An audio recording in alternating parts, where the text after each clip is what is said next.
Bonsoir à tous et bienvenue dans votre tranche d'information de ce lundi 14 juin 2021.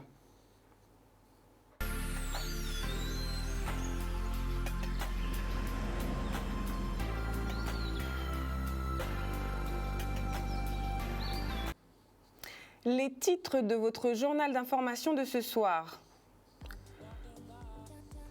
En effet, la distribution de l'eau, sujet houleux et scandaleux, est suivie de près par une commission d'enquête spéciale. Une femme est la nouvelle secrétaire générale de l'Union générale des travailleurs de Guadeloupe en la personne de Maïté Hubert Mtoumo. Enfin, au Lamentin, on brise les tabous sur la sexualité des seniors à l'occasion d'ateliers sur le sujet.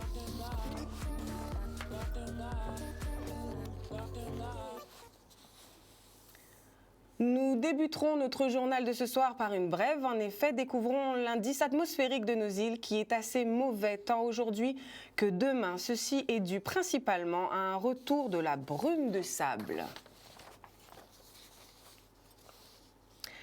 La commission d'enquête sur l'eau était en visite sur le terrain dans le Nord Grande-Terre. Nous en parlions dans les titres. Nous avons pu faire un point avec la présidente de la commission et son rapporteur en la personne d'Olivier Servat. Reportage signé Michel Depape.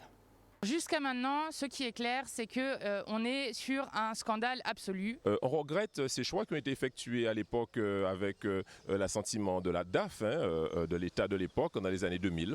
On a vu aussi avec la Rénoc un gros problème d'assainissement. Des personnes qui sont dans une indignité avec leur droit à l'eau bafoué quotidiennement, avec au moins 25 personnes de la population guadeloupéenne qui n'a soit pas du tout d'accès à l'eau, soit des coupures régulières de l'eau. Des enfants qui ratent pendant 1 mois et demi des cours parce qu'il n'y a pas d'eau à l'école, ce qui est absolument scandaleux.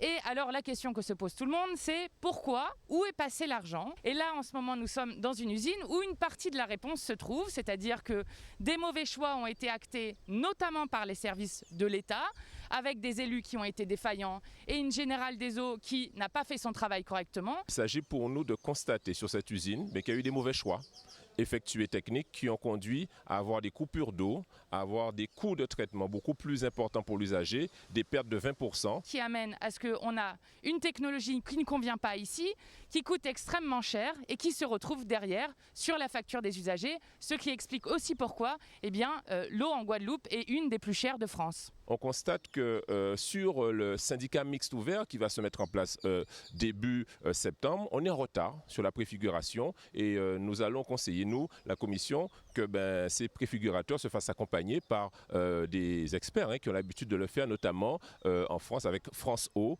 pour pouvoir permettre à faire les bons choix, notamment de transfert de personnel et qu'il n'y ait pas de perte d'énergie et de perte de temps dans le traitement de l'eau pour les usagers. On continue toujours sur l'eau. Les usagers des communes de Sainte-Anne, Saint-François et de l'île de la Désirade n'ont pas d'eau depuis ce matin. En effet, le SIAG informe ses usagers qu'en raison de l'insuffisance de pression sur le réseau, la distribution de l'eau potable est actuellement perturbée, voire interrompue, ce jusqu'à demain soir. Le SIAG s'excuse pour la gêne occasionnée. L'UGTG, l'Union générale des travailleurs de Guadeloupe, a élu son nouveau secrétaire général ce week-end. Maïté Hubert Mtoumo succède à Elie Domota. Nous l'avons rencontré à l'occasion afin de connaître son sentiment face à cette nouvelle responsabilité. Reportage signé Vianney Valverde. C'est un gros tâche, donc bien comprendre que c'est un gros tâche. Mais ça qui est important, c'est qu'il n'y a pas moins tout seul qui a mené le combat là. À mener, ils vont équipe. Elles vont conseil syndical qui est engagé et elles vont bien évidemment l'ensemble des unions et secteurs à l'UGTG. Donc, les épaules n'ont pas l'âge, ils ne sont pas grands, mais en tout cas, il y a d'autres épaules à l'entour en nous qui portent charge là. Ça. Disons que nous toujours en direction à syndicat là et je dis là, c'est de nouveaux challenges et surtout nous là pour porter toute contribution, toute force qu'il faut pour aider nouveau secrétaire général, nous Maïté Hubert Mtoumo, un camarade vaillant, en forme de bout qui mène syndicat là avec rigueur et détermination qu'il faut pour les 3, 6, 9 prochaines années qui vont venir. Et c'est rôle en nous dans le conseil syndical là et rôle là on aujourd'hui là, c'est rôle là ça que Raymond Gauthier tenir, c'est rôle là ça que Gabi Clavier tenir, que Miolin tenir, que Faber ou pas tout tenir, d'encadrer les plus jeunes puisque c'est vrai que moyenne d'âge à conseil syndical là diminué et donc c'est pour ça que nous là toujours dans même l'arrêt là depuis 1973 émancipation sociale et nationale à travailler avec Guadeloupe. Nous avons continué à goumer les l'année qui viennent, bien évidemment, avec l'ensemble du conseil syndical, puisque nous avons un nouveau conseil syndical, mais aussi avec l'ensemble des adhérents, militants, dirigeants à l'UGTG, d'avoir qu'en Guadeloupe, ce n'est pas bon. Pays en nous en danger véritablement. Donc il est pour nous comprendre ça, faire lionnage avec l'ensemble des organisations syndicales qui comprennent ça, qui veulent goumer, qui a dans même la règle qui nous, mais aussi lionnage avec le peuple là, pour nous regarder qui j'en nous construire notre Guadeloupe. Sauver le pays là et gagner liberté en nous. Et gagner liberté en nous.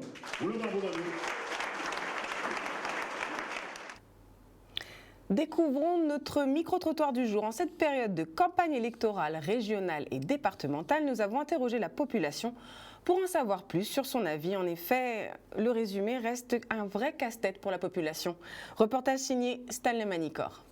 Est-ce que vous avez été convaincu par un candidat par la campagne 2021? Pas réellement, puisque c'est-à-dire que j'ai l'impression que c'est toujours pareil. Je suis pas trop ça.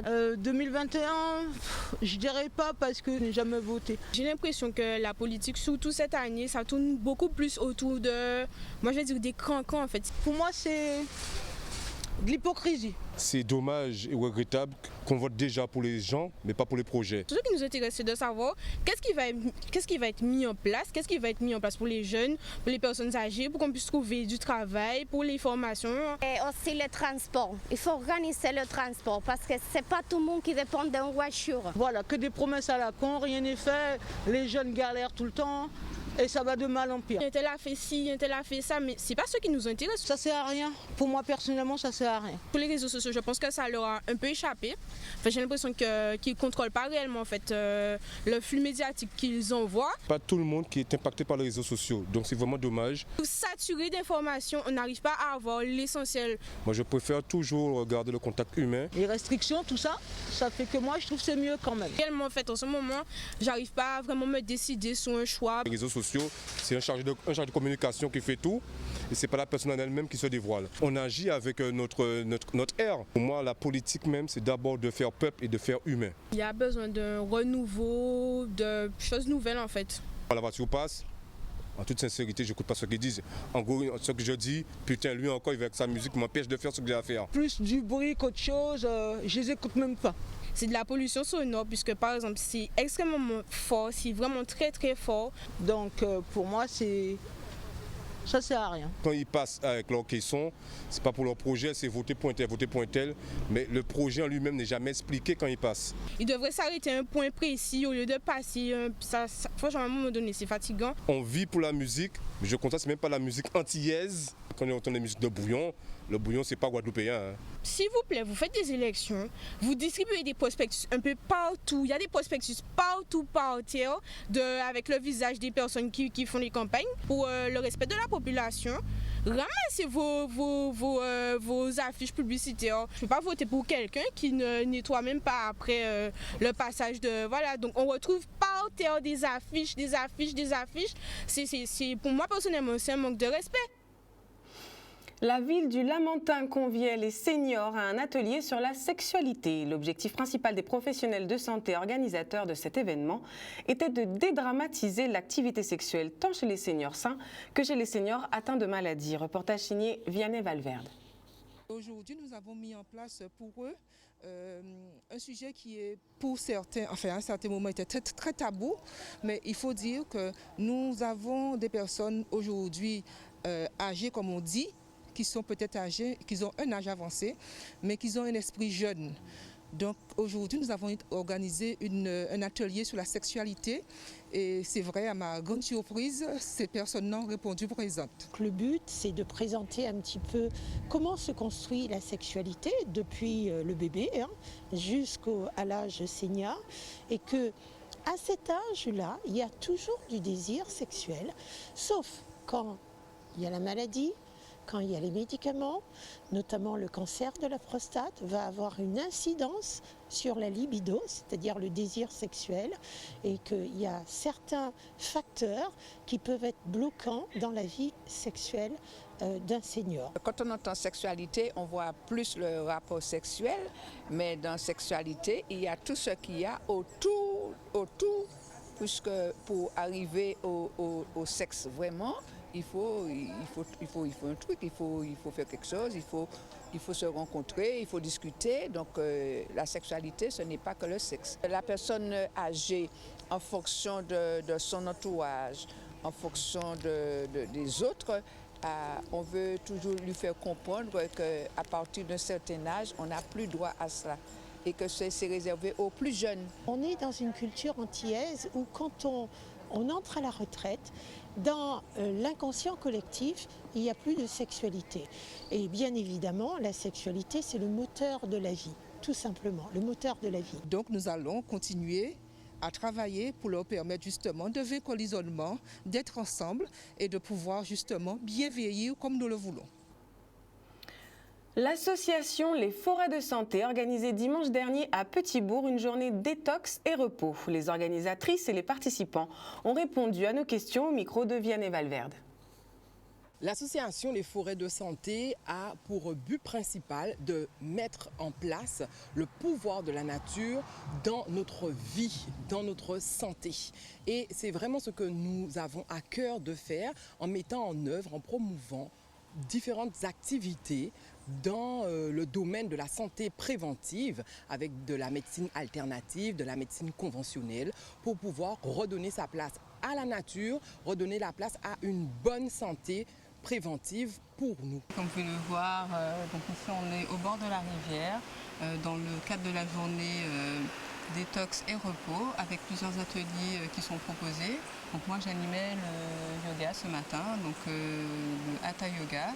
Donc c'est ici une initiation pour que les personnes puissent découvrir les différentes postures qu'on peut faire au yoga, les bienfaits que cela peut apporter, donc la détente, la relaxation. On fait également de la méditation. Et comme vous pouvez le voir, on a aujourd'hui associé le yoga avec la sonothérapie. Donc une fois que les participants ont terminé la séance de yoga, ils terminent avec un bain sonore pour pouvoir bénéficier de tous les bienfaits de cette pratique. Le nombre de maladies chroniques en Guadeloupe, le diabète, les AVC, qui est 2 fois plus élevé qu'en France métropolitaine. Et dans ce sens, nous avons à cœur de remettre en place cette santé préventive dans notre vie. Alors ça part par des pratiques alternatives, hein, le yoga, la sophrologie, les balades sensorielles, les balades méditatives.